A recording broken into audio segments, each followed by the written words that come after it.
Bien, acá hay una mesa que vamos a debatir sobre los temas de inmigración local y también lo que está provocando Trump en Estados Unidos. Están Sergio Bernstein, Alejandro Katz, Julio Bárbaro.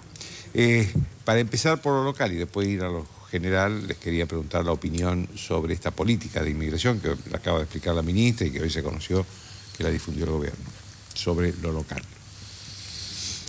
Yo haría un comentario de índole muy general, Joaquín, y es el siguiente. Yo creo que es imprescindible que haya un combate eficaz contra las drogas. No estoy seguro de que no debamos, en la discusión pública acerca de la naturaleza del combate, hablar de otras cosas como también la legalización o qué tipo de legalización. No creo que se deba excluir el tema. La legalización de las drogas. De las drogas. Digo porque la ministra Claro. dijo, no debe ser un tema, y yo digo, me pregunto si no debería ser también un tema. Ahora, creo que debemos distinguir entre la aplicación de la ley, que es imprescindible, y la generalización de colectivos a los que, por origen, en este caso nacional, se les atribuye un grado particular de responsabilidad en una situación delictiva. Sí, lo que pasa con los bolivianos y los peruanos. A mí me preocupa mucho cuando se habla de los extranjeros, cuando se acusa a los extranjeros en general, más allá de que la población carcelaria estadísticamente sea una cosa u otra. Creo que tenemos que hablar de la delincuencia, no de la nacionalidad de los delincuentes. Me parece que en este contexto mundial, en el que los discursos de odio, de desprecio, de persecución, de cierre, de expulsión están en auge, debemos ser particularmente cuidadosos y no hablar de los extranjeros. Si el problema es delincuencia, hablamos de los delincuentes, no de los extranjeros. Alejandro dijo una cosa que les iba a preguntar y que él un poco adelantó la pregunta, que era si ustedes creen, y también Alejandro está comprometido en esta pregunta, si la decisión que tomó hoy Macri forma parte de un problema local o es una ola que viene del mundo. Yo creo que Argentina tiene un problema intrínseco y es que descuidó las fronteras durante mucho tiempo. Hay una mezcla acá entre migración de gente que viene a trabajar, y Argentina es un país de migrantes, somos todos obviamente en ese sentido parte de ese proceso, y la Argentina se constituyó como nación moderna con un preámbulo que habla de eso, con lo cual no hay ninguna duda que estamos frente a una cuestión que hay que diferenciar. Una cosa son los migrantes que vienen a trabajar y otra cosa son cuestiones que efectivamente se vinculan con el crimen organizado. Ahora, por supuesto que hay una situación global de refugiados y de migrantes. Estamos en una crisis que no es latinoamericana. Hay un récord de migrantes que salen de África, de Medio Oriente, también de algunos países de Asia. Europa no es el gran problema de Latinoamérica hoy. Ese problema de la migración está en otro lado, no acá. Está en otro lado, pero digamos es un fenómeno global. Me parece que hay que discutir también ese fenómeno. La cuestión de los refugiados no puede ser ajena a nosotros. Argentina tuvo refugiados también políticos y el mundo los acogió. Y gracias a Dios se salvaron. Entonces yo creo que tenemos una responsabilidad ahora también de recibir refugiados. Sobre todo cuando Estados Unidos los está rechazando. Quiero destacar acá, por ejemplo, Canadá acaba de abrir sus fronteras a los refugiados precisamente para compensar estas políticas de endurecimiento de Estados Unidos. Yo creo que, Joaquín, es una oportunidad para establecer valores acá claramente. Uno, el imperio de la ley. Dos, que Argentina es una sociedad abierta a la diversidad de todo tipo, religiosa, étnica, cultural. Tres, que queremos integrar a gente que es distinta a nosotros, porque nosotros fuimos distintos en algún momento, y finalmente el sistema educativo, el servicio militar terminamos siendo argentinos. Terminamos siendo todos argentinos, y tenemos una gran capacidad de argentinizar todo. Y cuarto, y me parece que esto no es menor, tenemos un problema con nuestra población, y muchos de los televidentes están preguntando, pero ¿por qué no vamos a ocupar de otros si no podemos ocupar de nosotros? Y yo creo que eso no es contradictorio. Cuando aprendamos a ocuparnos de los seres humanos como humanos, nos vamos a preocupar de los nuestros y de los pocos que podamos ayudar que vienen de afuera. Julio. Yo en esto coincido. Me parece que hay temas más graves. Por ejemplo, el hecho de la compra de tierra por extranjeros. Yo me pregunto si los chinos compran una... O sea, había una limitación que era a partir de una ley. Parece que esa limitación se quiere quitar y yo no estoy de acuerdo. Parece que hay algo que se tiene que conservar como nación. El problema nuestro no es tanto el inmigrante como un determinado juego de las libertades económicas que daña. La aduana es más dañina desde el punto de vista de lo que ingresa y destruye industria propia que los problemas que podamos tener con los inmigrantes. Y a mí el tema de la tierra me mueve mucho. Digo, porque además con China la relación no es fácil, ¿no? Esta idea de que el imperio era Estados Unidos, entonces Kirchner planteaba que esto era así y para el otro lado. Y hay una nota, un artículo de Pérez Reverte, Los godos del emperador Valente, que muestra que también hay un mundo nuevo. Y en ese mundo nuevo nosotros tenemos que replantear nuestra relación con la realidad.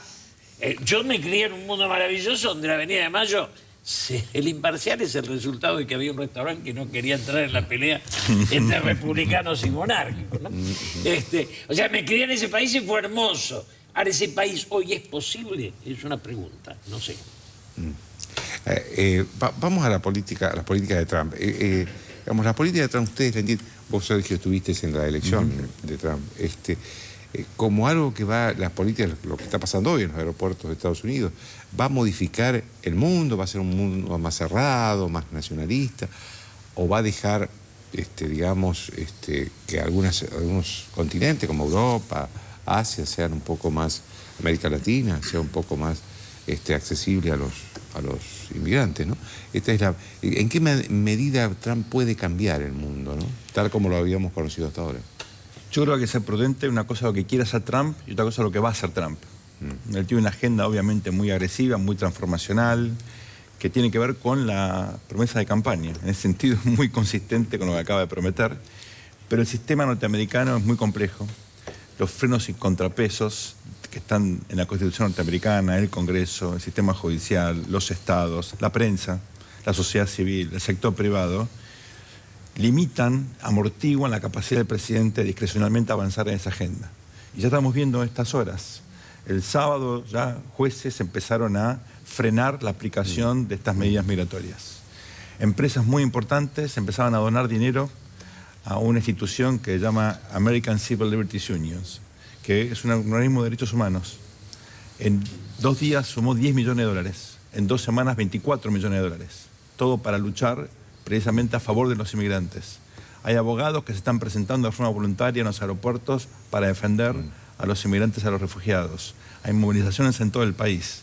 Yo creo que es muy probable que cuando contemos toda la historia, la democracia norteamericana salga favorecida, salga fortalecida de todo esto y que surjan anticuerpos que precisamente respondan a estos intentos de Trump, que ganó legítimamente la elección, expresando intereses de segmentos que se vieron desfavorecidos. Él le habla a los sectores que fueron olvidados, excluidos. En algún sentido, es un discurso populista en términos de recuperar a sectores postergados. Pero lo hace, obviamente, con medidas que son contrarias a la tradición de Occidente a partir de la Segunda Guerra Mundial.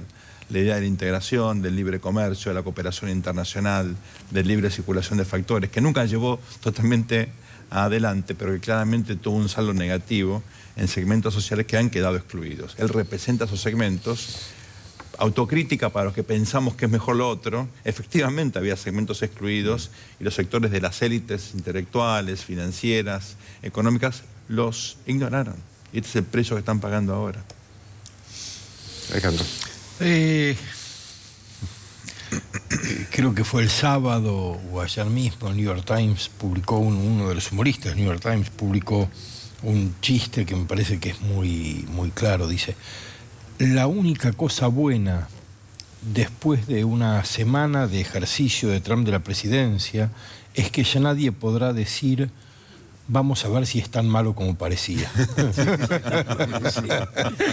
Yo recupero eso para si por lo que decís es que Trump no va a cambiar. No, Trump no va a cambiar, está mostrando que no va a cambiar. Y yo creo que hay...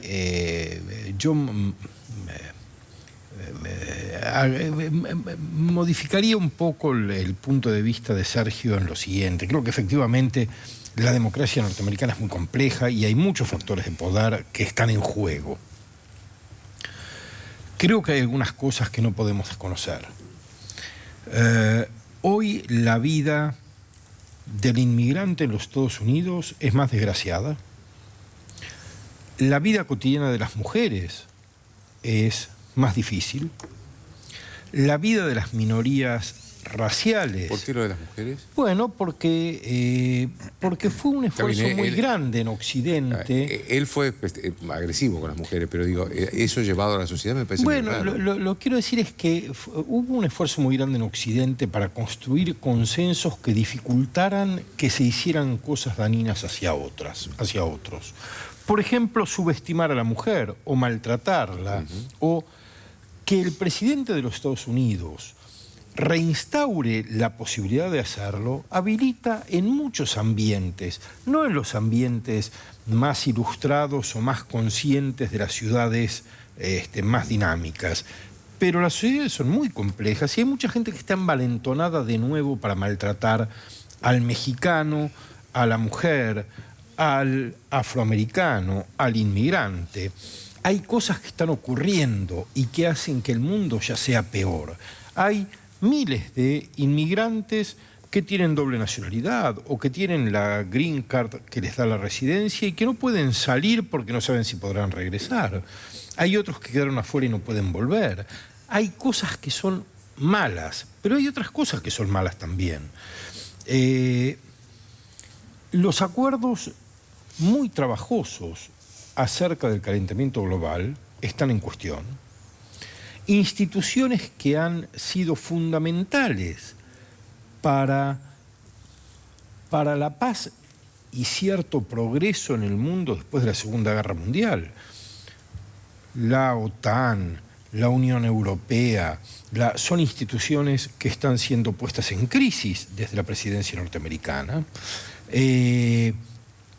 La posibilidad de que el expansionismo ruso se exprese con mucha más libertad de lo que lo estaba haciendo hasta ahora aumenta. Quiero decir, el mundo ya es un lugar peor. ¿Cuán peor va a ser? No sabemos. Pero ya es algo peor, ya es mucho peor de lo que era hace algunos meses. Julio. La condena a Trump, bueno, lo que pensamos de Trump está en la mesa. Ahora, hay algo que tiene lógica, que es el debate sobre el poder de la nación y el poder de las corporaciones.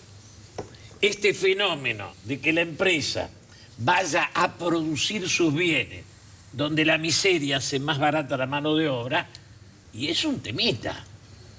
Digo, porque en ese sentido, aquel país que ha desarrollado, ¿no?, su clase trabajadora, tiene que ver que la miseria es la convocatoria al negocio. Y en ese sentido... Te refería a México. Me refiero más allá que México. En México hay convenio. Digo, la idea, la globalización hace que uno se pregunte, ¿el poder queda en manos de las naciones o pasa a manos de las corporaciones? Y este debate está en la mesa. Y en eso él expresa un miedo que es real. No ganó las elecciones porque es toda la expresión del mal, sino en algunas cosas, aunque uno esté en contra, expresa una realidad. Y para mí, esa realidad de que las empresas busquen el menor salario para generar su riqueza, la concentración económica ilimitada ha terminado cuestionando el ciclo económico del liberalismo. Y en esto, ese rostro que no es lo que nosotros querríamos ver, está expresando ese, para mí, fin de ciclo histórico que sí no podemos negar, al margen de todo lo que juzguemos. Ahora, ¿qué consecuencias va a tener eso para la Argentina? Porque justo encuentra un gobierno argentino que se abre al mundo, frente a un gobierno norteamericano que En un momento en el que el mundo se cierra. va del mundo. Claro. El mundo se va del mundo. ¿Qué consecuencias ven ustedes para el gobierno de Macri? Yo creo que el mundo en el cual pensaba integrarse la Argentina al final de 2015 ya no existe más. Desde el Brexit ya no existía y obviamente el triunfo de Trump pone mayor presión a, digamos, un tablero que se fue fragmentando rápidamente.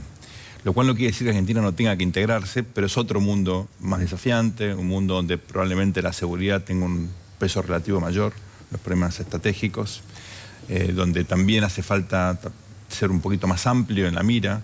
Ya, por ejemplo, el Mercosur negociando un tratado con la Unión Europea. Bueno, hace 20 años venimos negociando y la Unión Europea prácticamente quedó debilitada después de Brexit y no sabemos si sobrevive a las elecciones de Francia de abril de este año. Con lo cual, más pragmatismo, tal vez acuerdos más de corto alcance, pero de más rápida implementación, y sobre todo priorizar lo más importante que necesita la Argentina hoy, que son inversiones. Y ahí yo, con todo respeto, voy a disentir con Julio, porque yo creo que China y otros países están en condiciones de colaborar en el proceso de aumento de la inversión en Argentina, y hay que ser muy pragmático en ese sentido. Hay que defender el trabajo, la creación del empleo, la creación de riqueza, independientemente de dónde venga el capital. ¿Quién quiere seguir? Con las consecuencias en Argentina. No, yo creo que la descripción de Sergio es clara y es adecuada. Yo tengo menos confianza en la capacidad dinamizadora de las inversiones.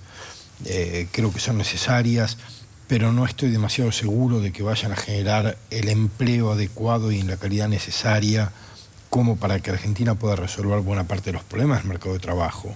Creo que hay que empezar a pensar de un modo más imaginativo, porque cuando Julio hace el diagnóstico que hace, está dando en el clavo en un punto que también es obvio para cualquiera de nosotros. La globalización fue un proceso muy desigual, muy asimétrico, fue un proceso que traccionó a los sectores más dinámicos de las poblaciones y en los países avanzados o en los países intermedios lastimó a los sectores menos dinámicos. Trump será la causa de muchos problemas que todavía no sabemos cuáles son, pero es consecuencia de problemas que sí sabíamos cuáles eran y que no pudimos resolver con las herramientas con las que contábamos en ese momento. Argentina tiene la ventaja relativa de ser un país cuya inserción en el mundo es bastante primaria y de ofrecer cosas que tienen una demanda independiente de la geopolítica, pero no tiene que olvidar que junto con estas transformaciones que estamos viendo en Estados Unidos, en Gran Bretaña, próximamente en Francia, posiblemente en Alemania y en Holanda, junto con eso hay una transformación del mercado de trabajo muy, muy profunda, a la que también tenemos que pensar en dar respuestas. Si no, así como hemos imaginado mal el mundo al que nos íbamos a integrar, vamos a imaginar mal el mundo en el que vamos a desempeñarnos desde el punto de vista tecnológico. Entonces creo que ahí hay 2 desafíos o 3 desafíos muy serios que no estamos todavía pensando bien. Estamos muy en la idea de un mundo que está dejando de existir para una sociedad que tampoco está siendo lo que era. Julio, te han mencionado todos, uno para disentir y el otro para cortar. No, yo creo que las inversiones no son las que diagraman el futuro de una sociedad. Y nosotros, yo quisiera que a Macri vaya bien. Lo único que estoy satisfecho es que si a Macri tiene dificultades no volvemos a Cristina. Esto está como determinado, eso se acabó. Digo, no me muestran el cuco de Cristina para que yo no pueda hablar mal del gobierno. Pero los países se piensan y la Argentina no tiene hoy para mí un proyecto. Invitar a los inversores... Nos pasó con la época de Cavallo. Venían los inversores y compraron lo que había, con lo cual dejamos de tener lo que teníamos y empezamos a tener una deuda. Y de ahí en base nos cayó un 30% de la sociedad. Entonces, creo que necesitamos 2 cosas para mí centrales. Convocar a la unidad de la sociedad, que es clave porque ningún gobierno tiene la fortaleza para solo salir. Y segundo, pensar nuestro futuro. ¿No? Y hay cosas que para mí son claves. Yo le he dicho a Macri más de una vez. Digo, cada taxi tendría que ser del taxista. O sea, para mí el capitalismo se sostiene en la dispersión. Yo veo un daño en los supermercados. Yo digo, cada farmacia que cae en manos de farmacite, aunque sea un funcionario, es un clase media que pasó a ser clase baja. Yo digo, el capitalismo hay que defenderlo de la concentración, también del estatismo.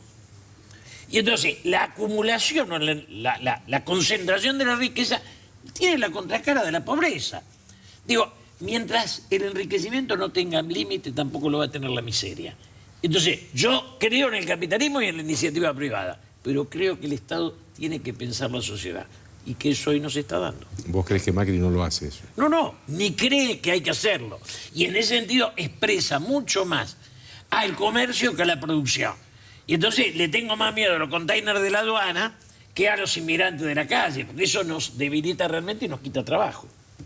Le agradezco a los tres, ¿eh?